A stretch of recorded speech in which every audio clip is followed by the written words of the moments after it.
Elle se pendait à lui comme si son désir de se rassasier n'en était que plus vif, et pourtant, en un mois, que je n'y pense plus. Faiblesse, tu es femme. Un simple mois. Mais ces souliers ne sont pas usés avec lesquels elle a suivi son triste corps. Et c'est elle, elle-même. Oh Seigneur, une bête sans esprit aurait souffert plus longtemps. Qui est l'épouse de mon oncle? Le frère de mon père? Un simple mois. Et avant que le sel des larmes menteuses eût cessé d'irriter ses yeux rougis, elle se remariait.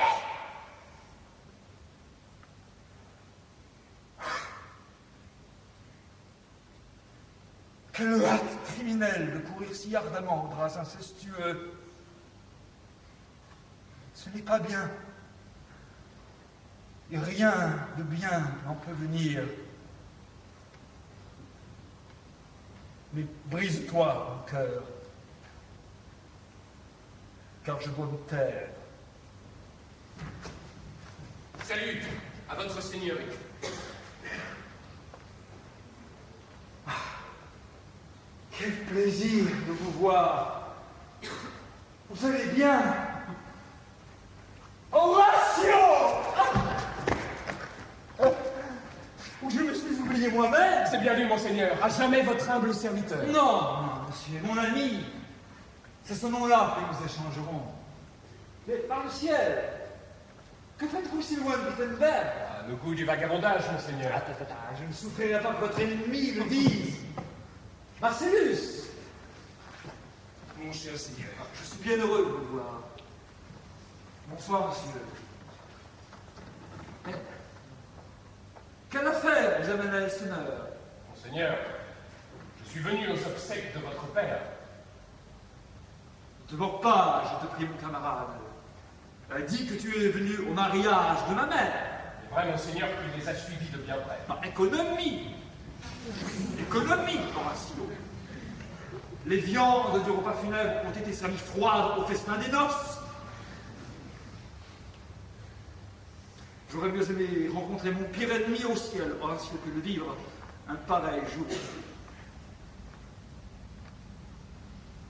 Mon père. Il me semble que je vois mon père. Où, monseigneur? Avec les yeux de l'âme, Horatio. Je l'ai vu une fois. C'était un vrai souverain. C'était un homme. Voilà le vrai. Jamais je ne reverrai son pareil. Monseigneur, je crois bien que je l'ai vu, ce jour.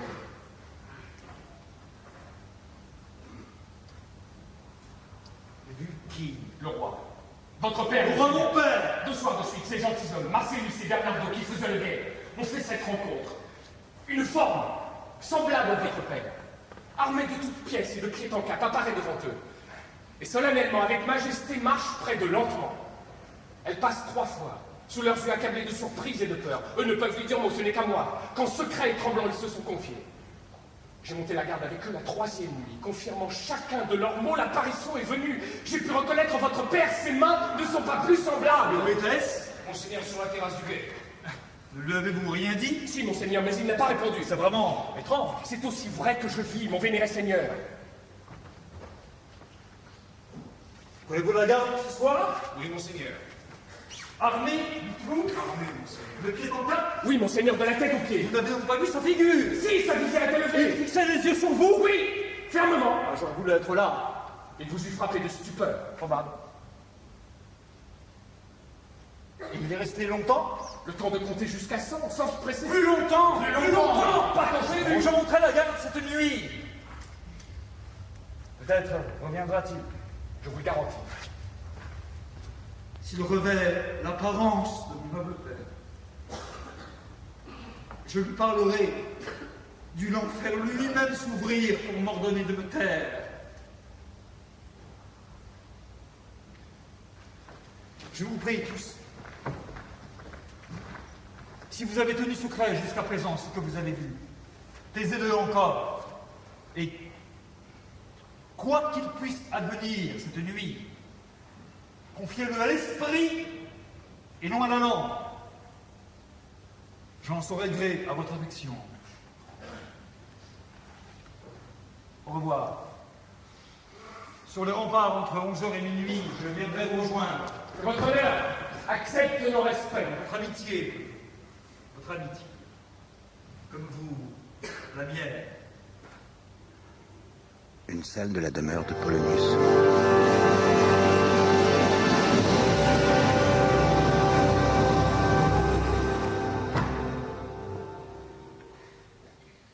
Mes bagages sont à bord. Adieu. Ma sœur. Et quand les vents seront favorables et qu'une occasion s'offrira, ne faites pas l'endormi. Écrivez-moi. Vous en doutez? Pour ce qui est de Hamlet et de ses futiles faveurs, n'y voyez qu'une fantaisie. Que le caprice d'un jeune sang, rien de plus. Rien de plus que Non, cela? rien de plus. Peut-être en ce moment vous aime-t-il, et rien d'impur ni de mensonger ne ternit la noblesse de son désir. Mais voyez sa grandeur. Et redoutez que lui-même ne soit pas le maître de ses projets, étant soumis à sa haute naissance.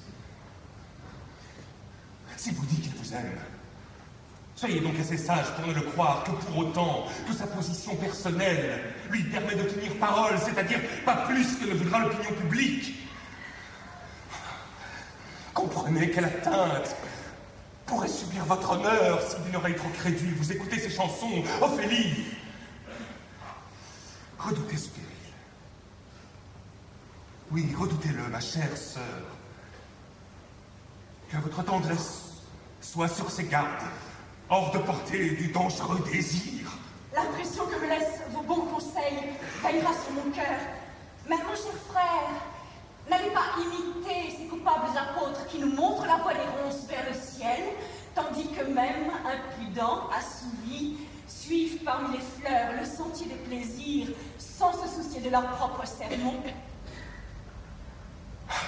Oh, quant à moi, ne craignez rien. Mais je m'attarde trop. Encore ici, la Herte. À bord, voyons, à bord. Le vent gonfle l'épaule de votre voile, on n'attend plus que vous. Allons, que je te bénisse. Et prends soin de graver dans ta mémoire ces quelques préceptes-ci. Sur tes pensées, pas un mot. Prends la vie de chacun, mais réserve le tien. Donne à tous ton oreille, à très peu ta voix. Garde-toi d'entrer dans une querelle. Mais une fois celle-ci engagée, mène-la de façon qu'on te respecte. Vêt-toi aussi coûteusement que ta bourse te le permet, mais sans extravagance. N'emprunte ni ne prête, car prêter fait souvent perdre et argent et amis, et emprunter use l'esprit d'épargne. Ceci, surtout, sois envers toi loyal. C'est encore le plus sûr moyen de l'être envers autrui. Adieu, que ma bénédiction fasse rectifier tout ceci. Très humblement, je prends congé de vous, monseigneur. Adieu, ma sœur. Ce que je vous ai dit, souvenez-vous-en bien. Qu'est-ce donc qui vous a dit, Ophélie? S'il vous plaît, quelque chose au sujet du seigneur Hamlet. Ah! Bonne idée. On m'a dit qu'il vous a, depuis quelque temps, recherché, bien des fois, en particulier, et que vous-même avez été bien généreuse, oui, bien prodigue de votre accueil. Qu'y a-t-il entre vous? Dites-moi toute la vérité. Monseigneur, il m'a maintes fois fait l'offre ces derniers temps d'avoir de l'affection pour moi. De l'affection, Taratata, vous parlez comme une fille naïve qui ne sait rien de ces périlleuses circonstances. Ces offres, comme vous dites, y croyez-vous? Monseigneur, il me presse de son amour de la façon la plus honorable. Ah, oui, façon, comme vous dites. Façon. Et il a garanti ses paroles, Monseigneur, de tous les serments les plus sacrés. Ah, piège pour les bécasses. Moi, je sais combien facilement, quand le sang brûle, l'âme prête à la bouche ces serments. Ces flammes-là, ma fille, donnent moins de chaleur que de lumière. Et l'une et l'autre s'éteignent. Aussitôt les promesses faites. N'y voyez pas un feu. Et désormais, soyez quelque peu plus avare de votre virginale présence. Mettez votre rencontre à un plus haut prix qu'une offre de parlementer. En un mot, Ophélie, ne vous fiez pas à ces serments, car ce sont des entremetteurs qui ne font que plaider pour d'infâmes requêtes et ne prennent des airs de sainte nitouche que pour mieux vous tromper, une fois pour toutes. Et pour vous parler net, je ne veux plus que vous déshonoriez le moindre de vos loisirs à bavarder avec Monseigneur Hamlet. Veillez-y bien, je vous l'ordonne. Allez. Allez. Je vous obéirai, monseigneur. La terrasse, sur les remparts.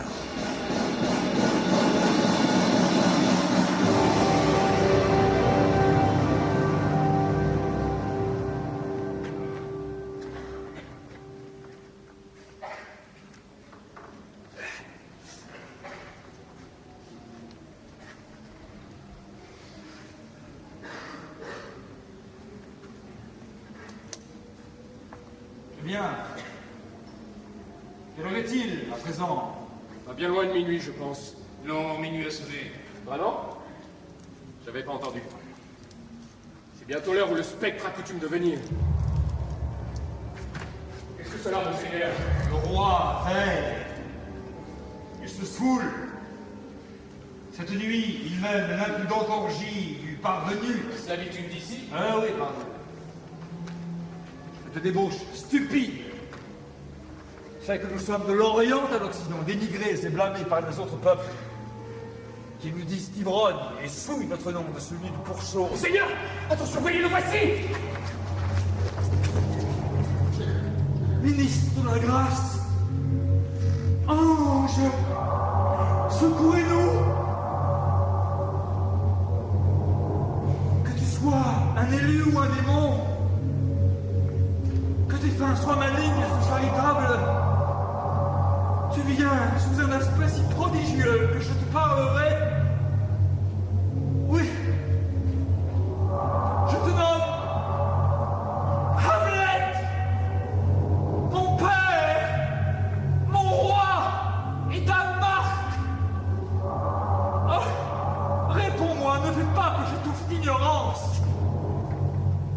Dis pourquoi des eaux bénies dans leur coffre funèbre percés dans un seul. Et pourquoi le sépulcre dans lequel je t'ai vu reposer en paix a soudain décelé ses mâchoires de marbre pour te jeter ici-bas? Oh, toi, corps mort et de nouveau debout dans l'acier, pourquoi cela? Pourquoi pas? Non, que veux-tu de nous? Je vous fais signe d'aller avec lui, ne le suivez pas! Ne parlera pas, je le suivrai donc. Ne faites pas! Alors donc ai-je à craindre? J'ai souci de ma vie comme tu n'es pas. Et mon âme, quel tort lui ferait-il puisqu'elle est comme lui, chose immortelle? Et s'il vous attirait vers les falaises, monseigneur, ou le sommet affreux de cette falaise qui avance au-dessus des rives sur la mer, pour prendre là quelque autre horrible forme qui détrônera vos toute raison et vous précipiterait dans la folie. Réfléchissez! Me fais signe quand je le suis. Vous n'irez pas! Lâchez-moi! Monseigneur, vous n'irez pas! Lâchez-moi les cieux! Dans le ciel! Qui vous retiendra, je vous fais un fantôme! Arrière, je dis! Va! Je te suis! Le spectre sort, suivi d'Hamlet. Le trouble de son esprit l'entraîne à tout risquer. Suivons-le! Nous avons tort de lui obéir. Que va-t-il sortir de tout cela? Quelque chose est pourri dans le royaume de Danemark. Ciel pourvoira! Quand même! Suivons-le!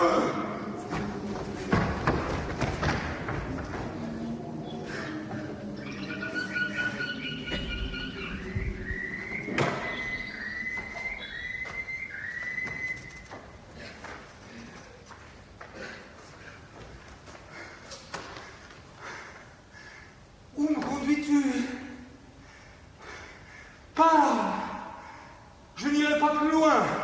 L'heure est presque venue où je dois retourner aux flammes sulfureuses, torturantes. Hélas, pauvre ombre, ne me plaît pas. Mais attentivement, écoute ce que je vais te révéler. Ah! Je suis prêt à entendre. Et à venger quand tu auras entendu. À venger? Je suis l'esprit de ton père, condamné pour un temps à errer de nuit et à jeûner le jour dans la prison des flammes, tant que les noires fautes de ma vie ne seront pas consumées. Si je n'étais astreint à ne pas dévoiler les secrets de ma geôle, je pourrais te faire un récit dont le moindre mot déchirerait ton âme, glacerait ton jeune sang, arracherait tes yeux comme deux étoiles à leur orbite. Écoute, écoute, écoute! Si jamais tu aimes à ton tendre père, venge son meurtre horrible et monstrueux. Son meurtre? Un meurtre horrible, ainsi qu'est toujours le meurtre